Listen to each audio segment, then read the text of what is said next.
When we're going through struggle or turbulence, that's the moment where we need other people the most. That's D J Vanas. He's a best-selling author. He served our country in the U.S. Air Force, and he's even been invited twice to speak at the White House.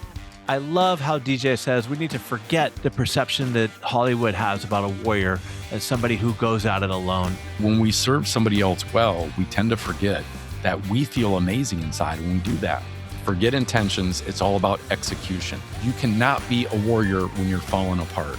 In this episode, DJ is going to break down for us why real warriors never fight alone, how to build your tribe by design and not by accident. The 5 people that you're closest with, that is going to be your big influence. You become like those people in time. So it's really important that you're choosing high caliber, high quality. So DJ, forget about what you see in the movies. At its core, what is the definition of a warrior? Great question. Right off the bat. Yeah, this is foundational in what I share and teach, both from the platform and in my writings. But it goes back to looking at that warrior role through a tribal-centric lens. So in our tribal communities, our Native American tribes, we have a very different view of what that warrior role is all about. We see the Hollywood big image, or the stereotypical image in Hollywood on the big screen. It's that sweaty, chiseled guy that's, shooting bazookas and knocking down buildings and shooting occasional, surly looks at the camera, all in the name of glory, right? But in our tribal communities, that role of a warrior is very different. My people, we call a warrior Ogichida, and that term has very little to do with what we see on TV and in movies. It's somebody who is a contributor, somebody who's a protector, defender, but somebody who has dedicated themselves to serving their tribe. And whether that tribe is our family, our community, our clients, company, we get to define what that is. But we all have a tribe to serve. And that warrior role, it's about leadership by example. It's about asking the question, not what can I get, but what can I do for someone else? It's somebody who, at the end of the day, is there to serve and continuously develops themselves to be at a higher and higher levels of service as they walk their journey. And this warrior role, it transcends race, gender, age, stage of life. It's there for anybody willing to walk it. But it's one of the best models I know. It's how I live my life. It's what I share. It's the family I grew up in. I grew up with people who had that heart. My mom was a career nurse. My dad was career military. So it's that warrior role for our people, our native people, is the same as it was, hundreds and hundreds of years ago as it is today. And we need warriors. We need people who can do hard work and do tough things and do it sustainably, on behalf of other people. And that's what I try to promote in everything I do. I think it's really key that you talk about you're there to serve. And we have a lot of leaders on the show. And a lot of times people start off as a top performing individual contributor and they move into a leadership role and they struggle with it because they're so used to doing the work, where when you become a leader, speak to this, you have to win through your people. You do. And you have to learn to delegate, which takes confidence in your people.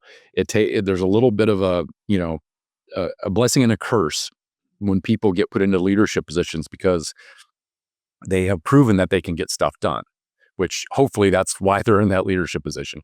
But that blessing and curse can be a mentality where you say, well, if I want it done right, I have to do it myself, which is one of the quickest recipes for burnout I've ever seen. We have to learn how to delegate well to make sure that we're giving people not just the authority to do what we're asking them to do, but also the knowledge, the know-how, the education, the support from us, that occasional check-in. But that's the way that we grow other people. We as a leader, that's one of the temptations is, putting too much on our plate, but we have to learn how to delegate. If you have 25 people on your team, 25 people should be doing the work, not just a handful, and definitely not just the leader. So that's a quick way to get into hot water when it comes to our stress and anxiety if we don't learn to do that. Right. And you talk a lot about in your book, the warrior within you and everything else, is that it's kind of goofy, kind of stupid to go at it alone, right? I mean, it is. Yeah. I make that point very clear in my book, and when I do my programs too, I say, our warriors never fought alone. Why? Because it's dumb. Our warriors always fought in the company of other warriors because that rugged Western individualism looks great on paper. It makes a good movie, but in reality, it's not good.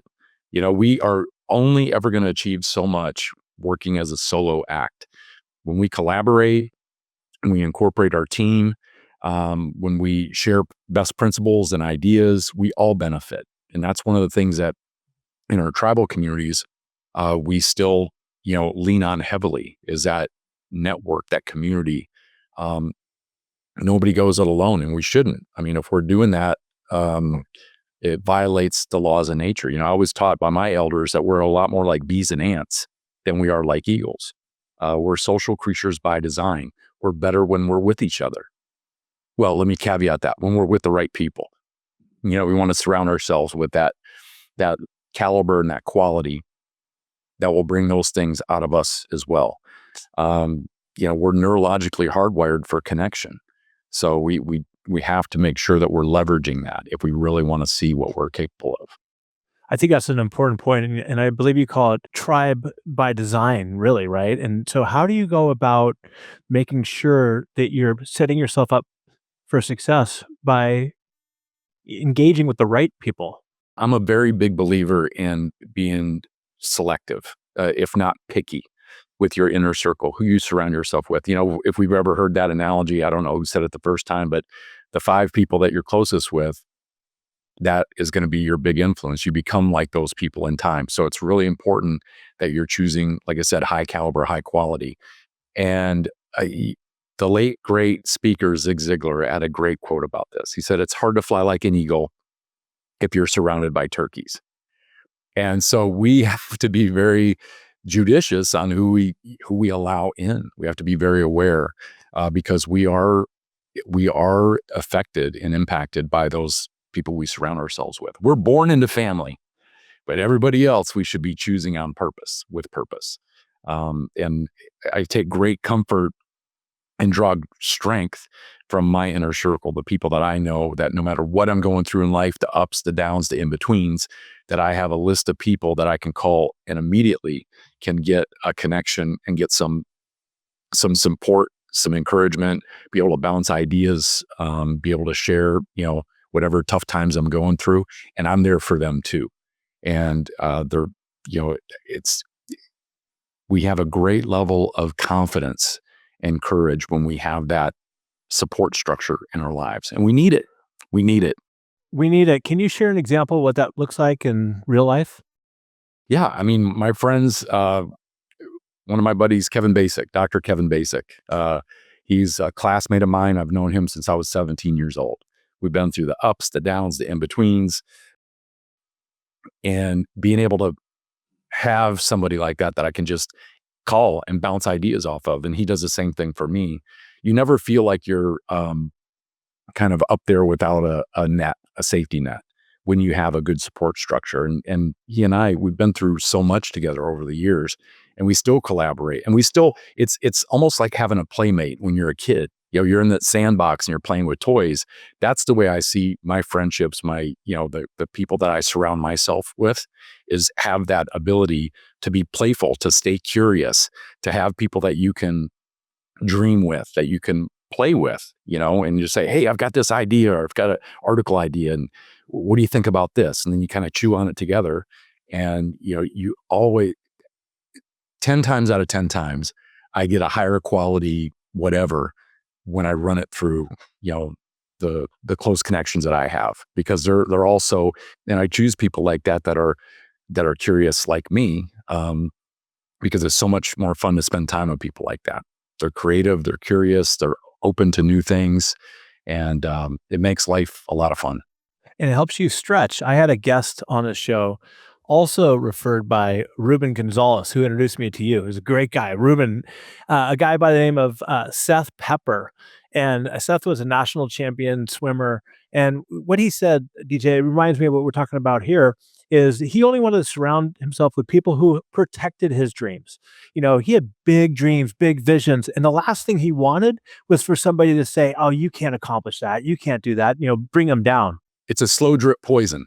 When we allow people like that into our life, life's tough enough, but when we are inviting people in that are going to be overly critical, that are going to be, despondent, or disconnected when we're trying to share what we're going through and what's important to us.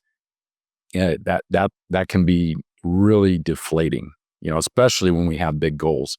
The big projects I've been involved with, like being able to host my own PBS show, Discovering Your Warrior Spirit. I remember how nervous I was, and I called one of my best friends, Tom Dawson, and I called him and I said, "Man, I'm sweating bullets here. This is going to be, I'm flying to New York. I'm going to do this, in studio." So cool. It was huge, and a great opportunity. And I was telling him how spun up I was. He said, "Hey, DJ," he goes, "settle down." He goes, "You're not even sure you're going to, make it out there." Like, and it was like kind of that dark humor of, wait till you're out there first. But it made me laugh. It made me crack up because I said, "Yeah, you're right. You're right. Don't put the cart ahead of the horse, one step at a time."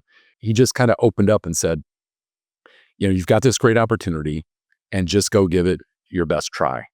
Go, and that reframed it for me. Like, it got me out of that perfectionist zone, which is not ever good for what we're trying to do.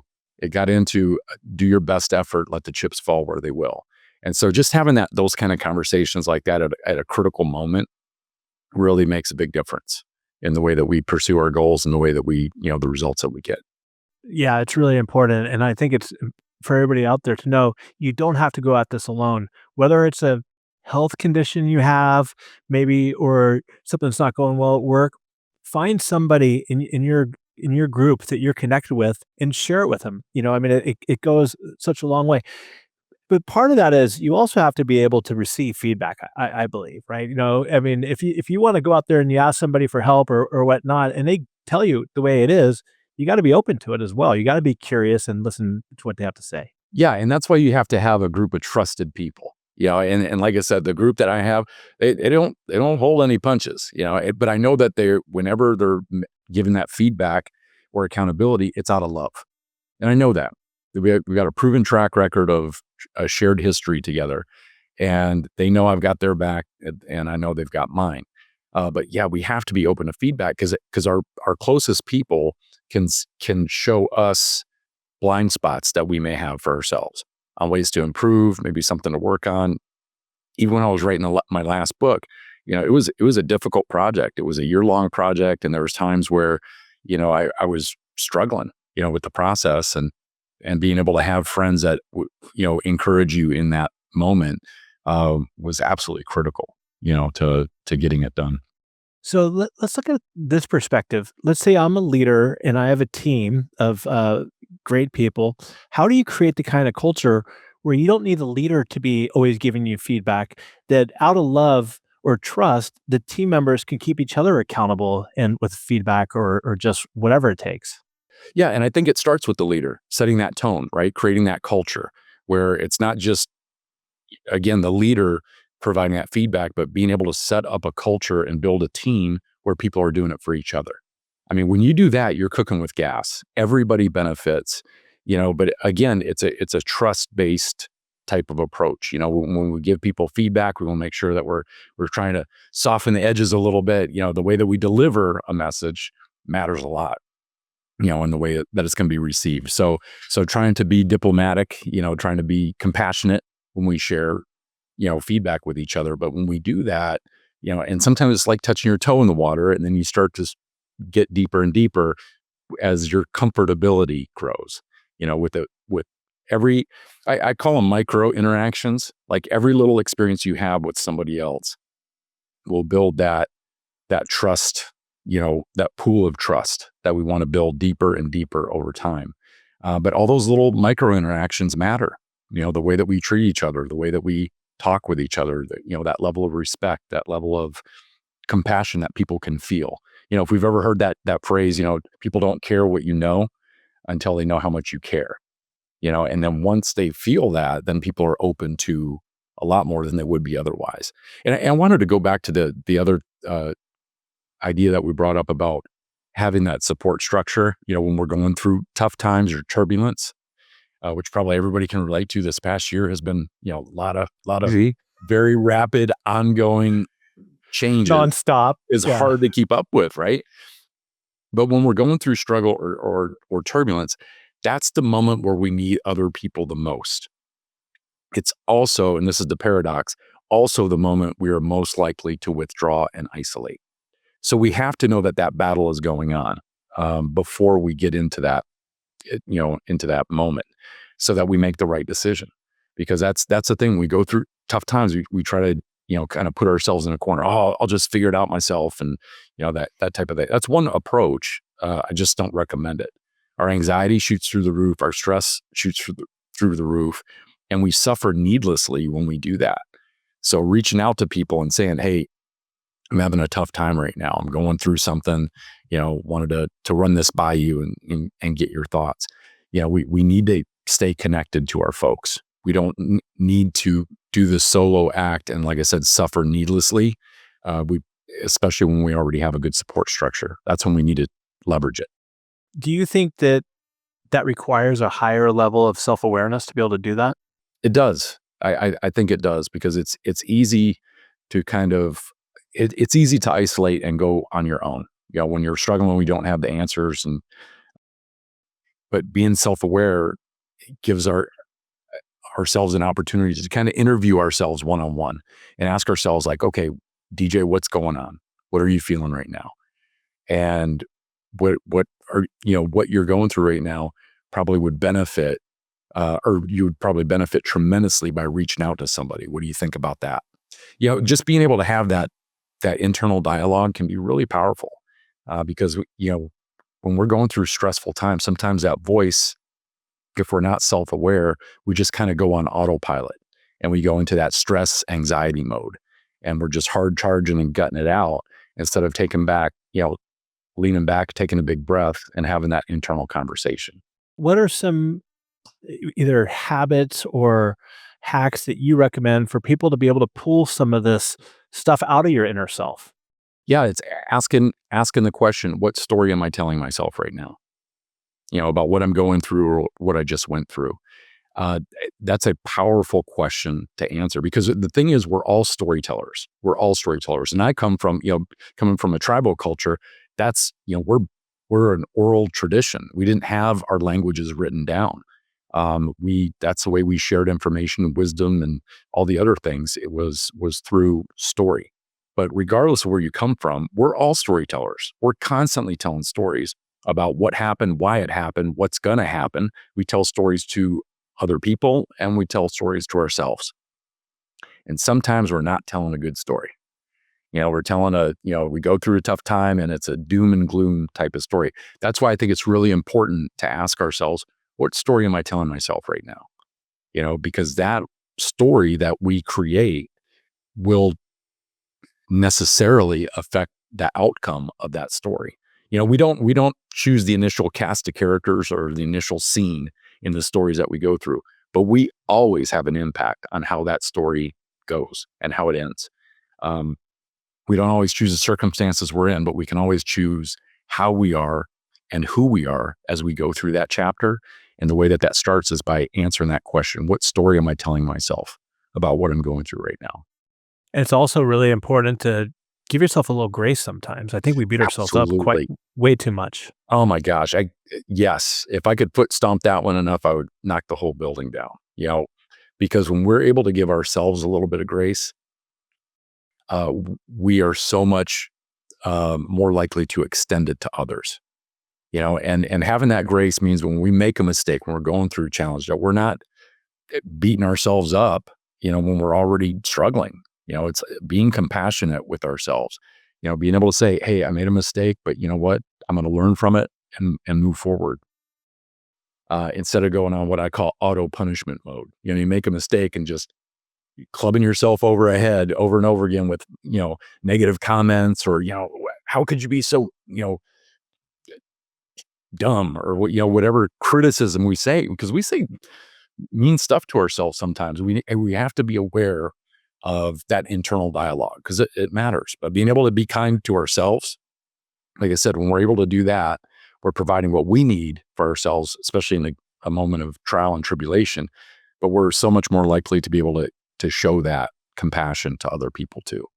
Because at the end of the day, if we are gonna grow and evolve, we have to try things and we have to make mistakes and to be able to learn from them. And I heard you say this on another show, but I love maybe you could share that Mark Twain quote about the cat. Oh, yeah. Yeah, a cat sitting on a stove, uh, will get, burn and never sit on a stove again, which is good, but they'll never sit on a cold stove again either. Something like that. I may have, but the No, no, idea is, I loved it. I loved it because it's like, if a cat sits on a hot stove once, they're never gonna sit again, but they won't sit on a cold stove either. And what I took from that really, DJ, is, if we're always beating ourselves up and talking negatively to ourselves, then we're going to stop trying other things, and that's not the way to go about things. That's why we need to give ourselves grace because we're only going to learn and be curious and grow. yeah, and the cat example, with Mark Twain's quote, shows the importance of taking the right lesson out of the moment. Because when we try something and then it doesn't work out, then we go, well, I'm never going to try that again. Or, I don't want to try anything again. That's even worse. We start to, again, our worldview starts to shrink. When we go through, everybody's going to struggle. My gosh, everybody makes mistakes. Everybody screws it up or comes up short from time to time. That's part of the human condition. That's part of how we learn. And I would challenge people with this idea. How much have we learned when things didn't work out? When we go through struggle, I think we learn so much more in that arena than we ever do when things are when we're doing well. Because I wish it wasn't like that. I wish it was, like, what do we learn when, the sky's blue, bellies are full, bills are paid, and people have smiling faces? We don't learn anything because we don't have to. I'm sure when it comes to the elders and their wisdom, the stories that you get the most impact from are the ones where things went sideways and didn't go the way you expected them to. That's where wisdom comes from. I mean, it's going through that hard time and coming out the other side and pulling the right lessons out of it. I mean, that's what really leads to growth. And the truism that I've found in my life, and the older I get, the more I see this to be true, is the idea that the hardest things we ever go through can bring out the best stuff we never knew we had. And like I said, I wish it wasn't that way, but it is. We all like to be comfortable. We all like to get the win, but I have learned so much more in my life when I had my rear end handed to me in a basket than I ever did when things were going well. Can you give us an example of something super hard you went through that you learned a Yeah, great deal from? going through a divorce during the pandemic. It was the it was the worst of times and the worst of times. Like it was, but it ended up in retrospect being one of the best chapters of my life. Only because, not because of the pain and going through the struggle, but because of what I pulled out of that fire, the pieces that were left, and being able to put your life together in a way that was done so much more purposefully and with intention than it was before. And so it was tough. I mean, it was during the pandemic. It was the height of the pandemic. And so it was, like a ghost town. Nobody's out, isolated, alone. You're going through this, painful, confusing, heart-wrenching experience and trying to figure out the path ahead. But, at a certain point, you get to a place where you're like, well, this is where I am. What do I want to do with this moment? And that's where that story comes in. What story am I telling myself? The story I was telling myself was all gloom and doom. That this is, it's over. Life's never going to be the same. You start to kind of commiserate within yourself. And then I started realizing that. And I was like, well, I am here. And yeah, I wouldn't wish what I'm going through right now on an enemy, but this is where I am. And I got to ask myself the question, now what do I want to do? What do I want to do with this moment? I'm still alive. I've still got abilities. What do I want to do? And I started channeling my energy out of, away from lamentation and complaint and misery. And I started channeling it into my work. And I started to pick my head up and serve the people that I was serving in a much better way, higher quality, being able to, again, give myself grace first and be able to extend it to them as well.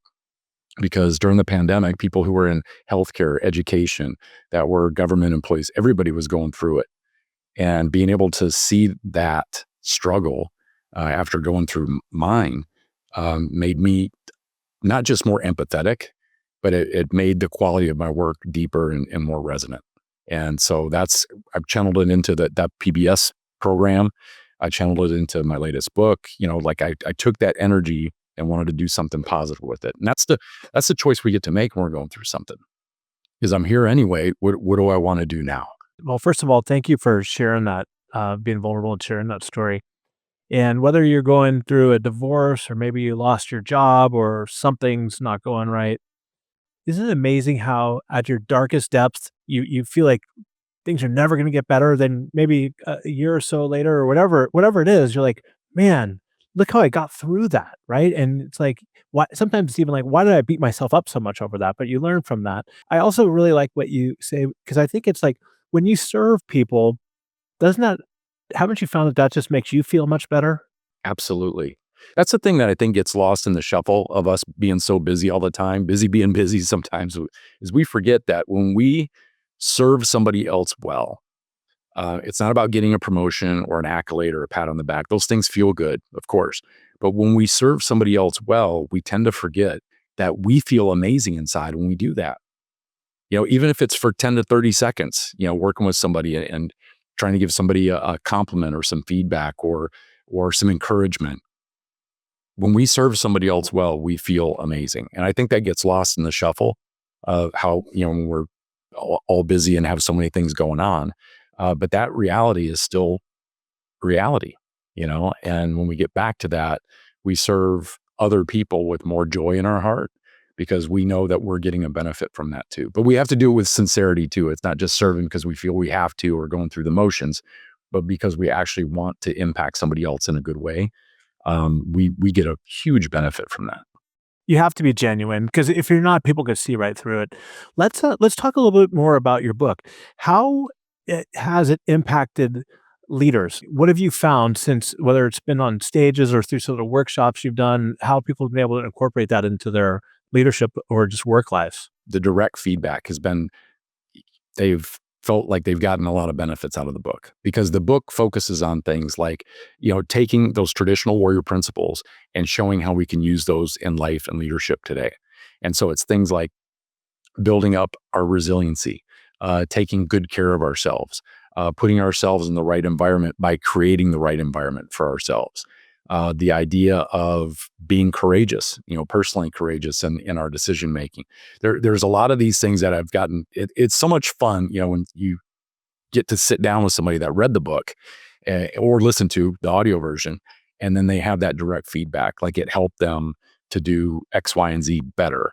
And when I wrote the book, that was the intention. I mean, I wrote the book because I wanted to share those principles with people who were going through the struggle. Like I said, it was during the pandemic where everything got birthed because I wanted to put that in a form that people could use because, like I said, people were struggling. They're in a servant role, but they were literally, some of them were falling apart health-wise, stress-wise.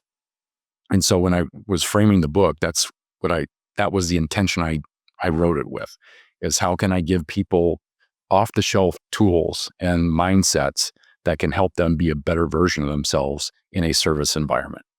And so that's what that warrior role was all about, is, fighting hard for not just our own welfare, but fighting for something bigger than that. Can you walk us through, I think it's the principles, prophet, chief. I really liked how you talked about what those were and how they tied to leadership. Yeah, it's the 6 roles of tip of the spear leadership. We take, roles that were found in our tribal villages 500 years ago, some common roles, and I show people how we fulfill that today as a leader. And the parallels are spooky. They run neck and neck. So like for instance, the first role is a prophet. 500 years ago, a prophet in a tribal community was responsible for giving or sharing visions about not where the people were in that moment, but where they could be. So in a modern day sense, as a leader, it's a strategic planner. It's somebody who is creative about, setting goals for the team going forward. It's seeing things not as they are, but as they could be. The second role, the role of a hunter, somebody who would provide nourishment for their people. 500 years ago, well, we do that today as a leader, right? It's called good management, making sure that our people get the right training, the right education, the right level of support. And so those are, through all those roles, there is a direct parallel to how we fulfill those as a leader today. The role of a chief, the quintessential leadership role, that the rock, the anchor, the authority figure that got the tribe through hard times by making tough decisions. And the way that we fulfill that now as a leader, that chief role is much the same thing. It's somebody who is accountable for what they do, for all of it, the good, the bad, and the ugly. And we're all going to have all three at times in our life and career, but we have to own all of that. Also, chiefs get to make some pretty difficult decisions. Like one of the toughest is, do you want to be liked or respected as a leader? And this one can be gut wrenching at times. We all want to be liked. That's a reality. And it doesn't mean that you can't be a likable leader. But at the end of the day, we have to make a decision. Do we want to be liked or respected? Because if you've ever worked for a leader that their primary goal is to be liked, we all know that that is a slow motion train wreck. I mean, it's just, you're watching people try to fulfill something that will never be fulfilled, which is to please everybody. And you're not really being compassionate if you're being honest, right? There's a big difference between being nice and caring for somebody. Because going back to what we talked about earlier, if somebody needs direct feedback and you're not giving it to them because you're either stuck in your comfort zone or you're afraid people are going to be upset with you, you're doing them a complete disservice. And the rest of the team as well. And the rest of the team. So I agree with you 100%. And that's the thing is, again, the liked part, I always, when I'm explaining this, I ask the question, is it possible for everybody to like us? And of course the group, no. And I was like, oh, but what if you work really hard? No. What if you come into work, early and you stay late? What if you treat people fairly, consistently? And I do that just to really emphasize that the answer is no. We're never going to please everybody. That's just not in the cards. And the moment we start trying to, we are putting time and energy into a black hole that will never be fulfilled. So the other side of the fence, to be respected, what does that mean? Well, the first thing that we have to understand is at the end of the day, not everybody's going to like us. And then people are shocked. They're like, but wait, that was the same as over on the other side of the fence. Yeah, it is. But on this side of the fence, we're actually getting stuff done. We're leveraging scarce resources. We're treating people ethically, consistently, fairly. We're doing the best we can to be transparent and when we stumble or things don't work out. And if you do those things over time, you are respected as a leader. And I think that's the highest level we can reach as a leader. It doesn't mean that everybody's going to like us at the end of the day. And that's okay, because if we look at our own lives and careers, sometimes the best leaders we ever followed that we would go anywhere with drove us nuts, wanted to make us tear our hair out, because they were so frustrating at times.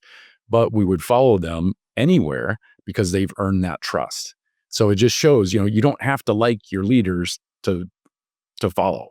Do you have anyone that comes to mind, whether it's in the Air Force or teachers or anything? Oh yeah. Teacher in high school, Miss Carana. She was one of the toughest teachers I ever had. I thought her job when I was 15 years old was to curse my life. I mean, it was just, she was such I've had those. Hard taskmaster, wouldn't let me get away with, turning in anything that wasn't maximum effort on my part for writing assignments. And she drove me nuts. And I look back on it now, like with my first book, The Tiny Warrior, when that came out, I wanted to thank the people that helped me get there. And of course, her name came up into the list. And I have to admit, I was a little scared to even call her, because she was still but it was a really great conversation because I was talking to her. I said, Miss Carana, why are we so hard on everybody? And she goes, I wasn't hard on everybody. And I said, well, wait a minute. Why are we so hard on me? And she said, because I knew I could be. She goes, I knew with your first writing assignment, you were scratching the surface of what you could do as a writer. And obviously with your first book coming out, I guess I called that one right. If we're serious about success, those aren't the people we should wait for. We should find them. We should run to them. And yeah, was it uncomfortable at times? Yeah. Was it tough? Yeah. But she brought things out of me that I didn't even know I had. Things, by the way, that have allowed me to impact my world the way that I'm able to now, take care of my family the way that I'm able to, because she got me to see things in myself I didn't know were there.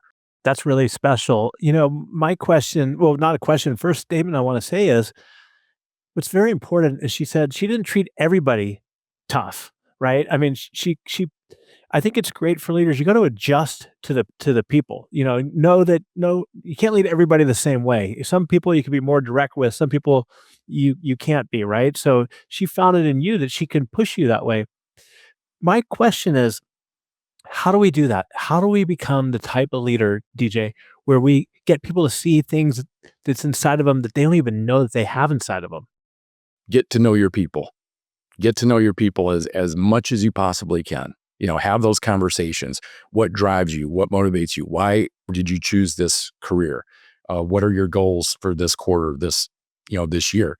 Where do you see yourself in 5 years? Being able to have high quality conversations about to better understand your people. There is no substitute for that. I mean, it's just, and does it take time and energy? Yeah, it does. But it's an investment in your ability to lead them effectively when you get to know your people at that level, beyond a name and an employee number. And of course, we still want to have the personal, professional boundary. It's not about going and making all of our teammates our BFFs, but it's about respecting people enough, honoring them enough to get to know them and what drives them. Because when we know what that looks like, then we know how to motivate those people. We know how to help them grow. And we're not just guessing. We have the knowledge, and the more knowledge we have, the better decisions we can make. Especially when it comes to leading others, it's a requirement. I think what you said earlier, which is really key too, is that the respect comes over time. You don't just get it up front, right? You got to earn it by being consistent over time. Another thing you said right there that I really want the leaders to understand, or all of us to understand, is get to know your people. Ask, don't just jump in like, what are the tasks or responsibilities? Ask them how they're doing, but you got to be present and actually listen. You can't just ask the questions and then, have your mind somewhere else.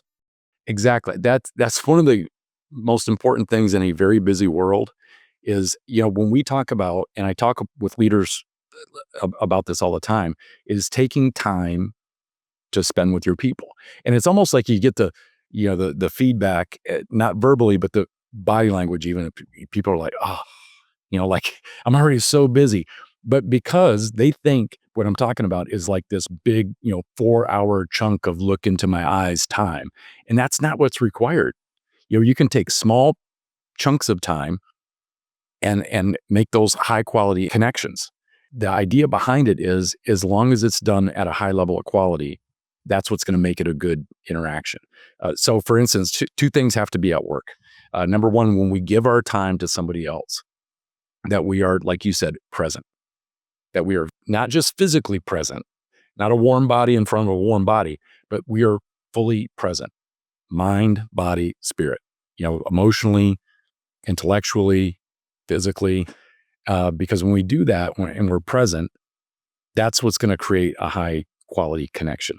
We can't do that if we're listening to our iPod and we're checking email and we're eating a sandwich and we're doing 57 other things, because that interaction is not going to land the same way as when you fully pay attention to somebody. And by the way, that's also one of the best ways to honor another human being, is that when you are with them, that you are connected, that you are present in every way possible. Because even, like I said, a short interaction at a time can feel so much different to somebody when we give our time that way. So number one, we have to be present. And number two, we have to do it willingly. And that's the other, thing of being in a busy world. If we've ever had somebody that gave us their time, but they did it unwillingly, how does that make us feel? We all know we've all been treated like that. It makes us feel small, makes us feel diminished, disrespected. Basically, we're creating a laundry list of how we would never want somebody else to feel in our presence. So when we give that time willingly, it just feels completely different. Absolutely, and I think sometimes what we lose sight of is if I'm leading a team, and let's say I have 10 direct reports, and I'm really busy and I need to get through a lot of things, well, my direct report may only get to speak with me once a week. And so they're really looking forward to it. And so if you just kind of blow them off or you rush through things, you might leave a lot of unresolved stuff that they still wanted to talk about. So what other advice do you have for a leader, either to either be more self-aware or some kind of practice they can do to get better at this? So for creating those connections. I think, well, I think you're saying it right now is make sure that, when you have, especially when you have limited time with somebody, we have got to make it count. We don't want to rush through that. We want to make that a priority. There is no substitute for taking that time and energy to be with another person. Like again, when we rush through it, they feel it. When we're not paying attention, they feel it. But when you're with somebody else and you have a high quality conversation, it doesn't need to be 4 hours. It can be a small span of time, but when we're showing up the right way, that's when it's going to have a really positive impact. Can you share an example of a really quality conversation, something that had a big impact on you with one of the elders that sat down with you? No, I had an elder years ago that said something to me that, again, the older I get, the more I see it to be true. He said, our spirits are like sponges. They soak up whatever they're around. That one is hard to unhear because you see that example. Again, creating that right environment, what we listen to, what we read, how we take care of our bodies, who we surround ourselves with, all that stuff we absorb. So we have got to make sure that we're doing it on purpose with purpose. Another leader, uh, not an elder, who's my first boss in the Air Force, Major Donnell Smith. He had such a big impact on me because it was great to have a first boss once I graduated from the Air Force Academy that was of that caliber. He was encouraging, he was supportive, he was super competent, sharp, but he was also humble. He was compassionate. And I remember we were doing a trip planning. I stayed back once I graduated from the academy and worked in the admissions office. So I was a recruiter and would go out and travel nationally to do school visits and talk to students and parents about what it was like to go to the Air Force Academy and how you could qualify, and super competitive process and a long process, but I would instruct people on how to do that. Well, I'm planning a multi-week trip, and a lot of moving parts, a lot of details and a lot of coordination. And I was getting stressed out. And you're used to, when you come out of the Air Force Academy, everybody's telling you what to do, how to do it. Well, this was more like, the restrictions were off. You get to create this. And I was kind of struggling. I was like, I want to do it right. I don't want to mess it up. So I went in there and I'm kind of sweating bullets. And I said, Major Smith, I just don't know how to do this. What do you think I should do? And he just puts his hands behind his head, leans back in the seat with a big smile. And he said, I don't know, Lieutenant Vanas. What do you think you should do? And it was one of those little things that it was like a switch flipped in my mind of, I get to make the decisions here. And it gave me How did that make you feel? confident. It made me feel confident. It made me feel encouraged. It made me feel that, yes, I can do this. And I did. And but just to have that vote of confidence from somebody that I looked up to and respected, made a huge difference. It was kind of like, you're free to move forward and you're free to create this as you see fit. You have a mission to do.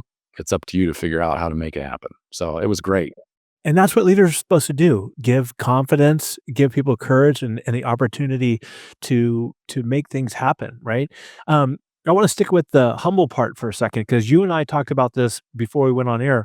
How important is it to be humble when it comes to the role of continuous learning in your journey as a leader, as a parent, as a coach? I think it's the key ingredient, honestly, because when we have the humility to say, I don't know everything, that inspires us to keep learning. It inspires us to not get entrenched, get inflexible, get into that mode where, I've been doing this for X amount of years. I've read all the books, blah, blah, blah. There is nothing else in this world that works like that. We're either, moving forward or falling behind. We're either getting better or getting worse. Nature teaches us this. We're either green and growing or ripe and rotting, and I've got great news. I just saved a bunch of money on my car. No, I love that quote. The great news is we get to choose which side of that fence we're on. Green and growing is a lot more fun. It's the varieties of spice of life. And we're picking up that next book, having that next conversation, chewing on a problem with close colleagues or friends. When we're pushing ourselves to grow, it keeps us evergreen. When we're ripe and rotting, that's when we get entrenched and say, I've been doing this for X amount of years, nothing new under the sun. It's just not, especially in a leadership position, we can ill afford to have that mindset. Is that ego, or is it ego, or is it afraid to admit weakness? What do you think that keeps people in the rotting category? Well, I think the ego part is the fear of admitting weakness, the fear of admitting that we don't know everything. And especially when leaders have that mentality, that is a lonely place to be, because what we're doing is we're isolating ourselves in a corner where we don't feel like we can reach out to somebody else and say, well, what do you think about this? Or we don't want to go to the next, you know, leadership training program and let our people know that we're going to it. Oh my gosh, perish the thought. Where, these are some of the best things leaders can do, because number one, you're building your capacity to become a better and better leader. But number two, you're leading by example. You're showing people, yes, it's okay to admit that you don't know. It's okay to pick up that next book on how to do what you're doing even better, or go to that next course or watch those videos. Being able to open the doors for our own learning helps people open the doors to theirs. And especially in a leadership position, it's on us to lead in that way, to let people know we're all on this journey together. We're all works in progress, and we're never going to know everything, but it's important we keep adding tools to our toolkit. That's the growth process. What if I'm a leader who's listening to this, and maybe I'm not completely stuck in my ways because here I am listening to this, but let's say if that they identify as somebody who is kind of entrenched. What is something that they can do starting today to maybe reverse that way that they're perceived? I would ask, when's the last time you read a book on leadership?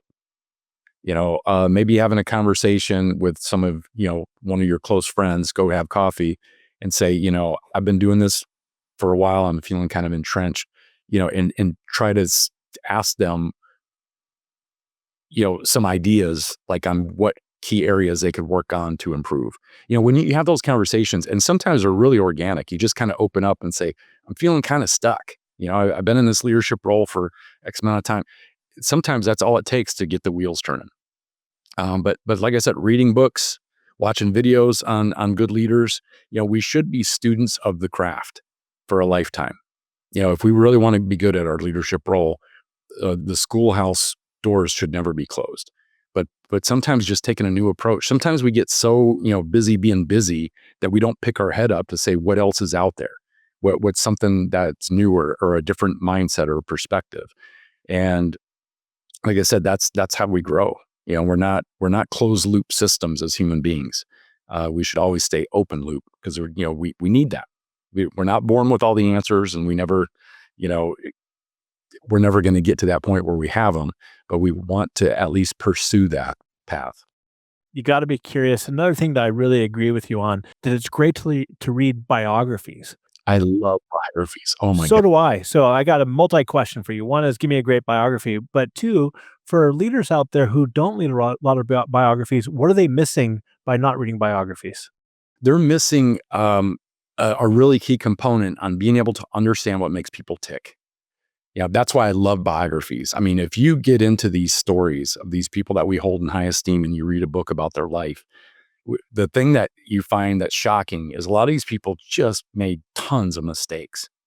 Tons of, They did. fell It's flat on true. their face, knocked their teeth out, sometimes in a public spotlight. I mean, you take somebody like Abraham Lincoln, that, oh my gosh, you read about his life. He went through the ringer. I mean, lost campaigns, lost a child, just lots and lots of struggle. But you get this fascinating inside look when you read a good biography about what made those people rise to the levels that they did. And it's inspiring, because when you look at these people, they're not superheroes, they're human beings that went through what all human beings go through, which is learning through challenges, learning through loss, trying to pick up those pieces and do the best that you can with what you've been given, and continue the path no matter how hard it gets. But the first biography I ever read was Chief Joseph. I was 11 years old. And the next one was Teddy Roosevelt, and I've been reading them ever since. What did you remember from the Joseph one? Oh my gosh, he was a compassionate leader. I mean, that was one of my first, I look at it now, it was a biography, but I look at it as my first leadership book. The way that he led his people during these terrible trials and tribulations that they went through. How he was resistant to the last moment to fight to get into an armed conflict. But in the end, that's exactly what they had to do to defend their people. But just the compassion, the level of wisdom he had, the level of patience, it was all really good learning for an 11-year-old, curious George type of kid that I still am today, even though I'm not far from 11. But like I said, I still love reading biographies. Or just, to me, they're fascinating when you get to lift the hood of a car and to see how the engine works. And that's what biographies give us a chance to do. 100%. And think about it. There's somebody's life worth of experiences and challenges and mistakes they've made. And you can get it for like $15, or you can get it for free at a library to learn from. I always tell DJ, when people I mentor, especially the younger kids, I'm like, go read 10 biographies. Just start off and just doing that. Just and pick over your favorite time, people and find out about their lives. just find out about their lives. Now, switching from biographies back to your book, what is one of the most surprising things that's come out of your book? Is there a specific framework or something that time after time people are coming to you with saying, hey, DJ, this really helped out? Something maybe that you didn't even think was in there that has helped people? Oh my gosh. Yeah, I've had some really good conversations about the content, from the book and how it landed, for people. And one of them that comes back was the idea, and I'm very adamant about this in the book, and I also when I'm doing programs, is you cannot be a warrior when you're falling apart. Intentions, forget intentions. It's all about execution. I know we want to do great at our jobs. We want to be great as leaders, but you cannot deliver what you're trying to deliver if you're falling apart, if you're a hot mess when it comes to your stress, your health. We have got to put that first. And, self-care is not a luxury. It's an absolute necessity if we want to be at our best. We have got to take that time for ourselves, do what we need for us before we start giving it to other people. What are some ways you take care of yourself then? Oh my gosh, I start off every day with meditation. I exercise almost every day. I lift, I run, I do yoga, I read, I take that quiet time. I find that the quality of my life goes up tremendously with chunks of solitude during the day. And the older I get, the more I realize that philosophy, less is more. Taking our time, going slow, learning what to say no to in the world. But I have health practices. I watch what I eat. I'm very protective about my sleep, about how much sleep I get at night, because I know that is the foundation of everything that I'll be doing the next day. So I make it a priority, because when people, they're doing big studies now on the impacts of sleep deprivation, and the outcomes are not good. We're trying to cheat a system that's been in nature since the beginning of humanity. And now we're trying to cheat it, with whether it's, energy drinks or, just denying ourselves that sleep. And we suffer for it. I mean, it's causing health problems, mental issues, recall issues. But there's just so many benefits to getting a good night's sleep. We're more patient, we're more kind, we're healthier. We're more likely to find solutions to our challenges because we're operating with a full and clear mind. And we can't do that when we're robbing ourselves of sleep. Yeah, a lot of times everybody's always focusing on the morning habits. I agree with you. Get intentional with sleeping. I saw one study that said if you average 4 or 5 hours a night of sleep, you're basically coming into work at the same capacity as like being intoxicated, and you're not going to show up. Hopefully you're not going to show up to work intoxicated. So, you might as well make sure you get to sleep. It's so, so important. It's got to be a priority. It doesn't happen automatically. We have to carve the time out, because there's always going to be another Netflix show to watch. There's always going to be another goofy video on TikTok of a cat, dog, or a monkey doing something dumb. All those things they take little bites away from that precious recharge time that we need. We need it as people to be at our best. So yeah, I have habits throughout the day. I structure my day, whether I'm on the road or I'm at home. Can you share a couple of the habits you have? Yeah, starting off, like I said, in the morning with meditation. I'm an avid journaler as well. I'd love to be able to journal, and always taking that quiet time in the morning to read something inspiring, something uplifting. Like I said, I prioritize exercise, being fit, staying fit. I come from a family where our health history is not stellar. And so I know that I don't have room to take that casually or to, have a hands-off approach. I have to do this by design. But the sleep patterns at night, how I eat, I'm very aware of that. Who I spend time with, that all the things that we were talking about earlier. But yeah, and then having a nighttime routine, it's like, I think one of the worst things you can do is watch something on your tablet, on your phone, on your TV, and immediately shut that off and try to go to sleep. It's like our mind keeps spinning. And it sounds like you do a really good job of being intentional and also staying disciplined around that. You learn what works. And when you find what works, sticking with it is important. And what works for you might work differently for other people. So it's a matter of trying things out. You find something you like, something you love, something you hate, but you're not going to do it until you try things out. That's it. Yeah, when you're trying new things out, including new habits and practices, the cool part about trying new stuff is you find out what you like, what you don't like, and every once in a while you find something that you love. And that's the cool part about trying new things out. And when we have that, because I know what works for me, I know where I'm at my best on the road before I do a program. It's almost ritualistic. It's on how I get ready, because I've done it for so many years. I know what works and what doesn't. So it's trial and error. It's part of life. DJ, you talk a lot about elders, and getting, I heard you say, getting older is automatic, but becoming an elder isn't. Is by design, right? Well, it's by design. So for your legacy, how do you want people to look at you as far as what you've done and what you've given when it comes to being an elder eventually, several years from now yourself? I'm getting close. No, but I'm right there with you. But But again, being an elder is not like you punch your card and you go, I'm a certain age, now I'm an elder. Elders in our tribal communities were somebody who, with intention, gathered as much goodness as they can, as much wisdom, as many ideas, and they gathered as much as they could so that they could share it with other people. Not so that they could hoard it or they could weaponize it or use it as a correction tool, but so they could freely share it with other people so that they could benefit from it. And I hope that, when I get to that position in my life, or when I make my journey and move on and come to the end of my journey here on earth, I hope that people remember that I did my best to help empower other people. I've always looked at even my work, working with a lot of servants in a lot of different arenas and categories, whether it's healthcare, education, government service, community service, or social services. I've always looked at my work as providing for the providers.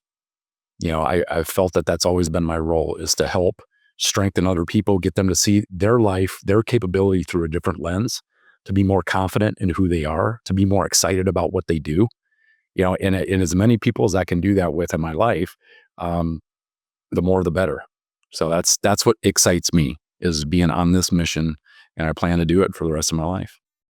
You've spoken at, I believe, over 500 different tribes. You've spoken at the White House, and you've made a career out of professional speaking and keynotes and workshops. What are 2 to 3 reasons why an organization will bring you in? I mean, what are some of the challenges or business goals they have when they bring you in to come speak for them?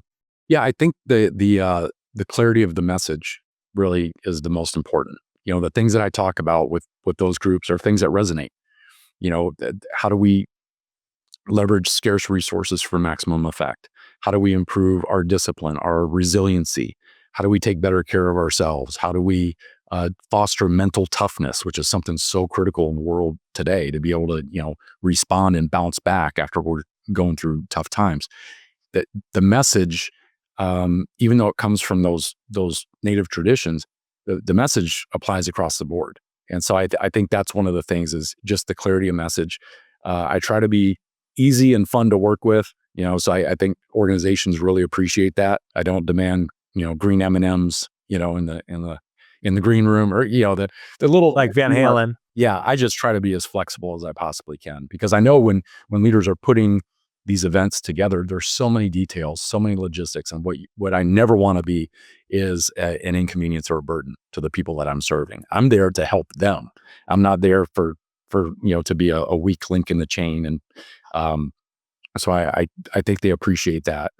And then probably the third thing on why people would bring me in is because I try to make I try to give away chocolate-covered vitamins, meaning that the content is, I think, very impactful and powerful. I don't share anything from the stage that I'm not using in my own life, but I also want it to be fun. I incorporate a lot of humor, a lot of levity, in my programs, even when we're covering the serious stuff, because I think people learn more when they're laughing. I think humor is the best medicine. Our elders have always said that in our tribal communities. I believe that with all my heart. And I think it lowers barriers. People are more open to learning new things when they're in kind of that playful, fun state.